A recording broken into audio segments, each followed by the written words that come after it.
Welcome back to our channel, where learning meets excitement. The next important topic is the composition of the Constituent Assembly. The Constituent Assembly was constituted in November 1946, under the scheme formulated by the Cabinet Mission Plan.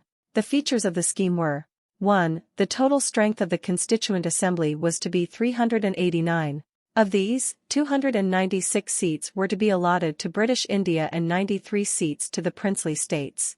Out of 296 seats allotted to the British India, 292 members were to be drawn from the 11 governors' provinces, and 4 from the 4 chief commissioners' provinces, 1 from each. 2. Each province and princely state were to be allotted seats in proportion to their respective population.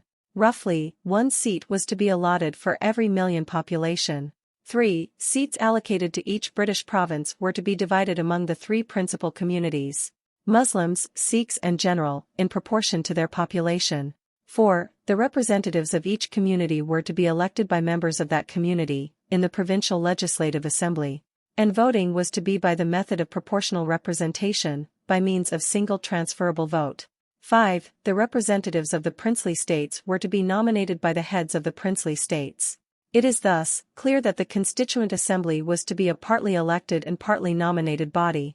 Moreover, the members were to be indirectly elected by the members of the provincial assemblies, who themselves were elected on a limited franchise. The elections to the Constituent Assembly were held in July-August 1946. The Indian National Congress won 208 seats, the Muslim League won 73 seats, and the small groups and independents got the remaining 15 seats. However, the 93 seats allotted to the princely states were not filled as they decided to stay away from the Constituent Assembly. Although the Constituent Assembly was not directly elected by the people of India on the basis of adult franchise, the Assembly comprised representatives of all sections of the Indian society.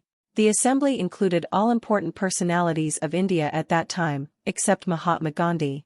Thank you for joining us today. Be sure to like and share this video. Don't forget to subscribe to our channel for more enlightening content.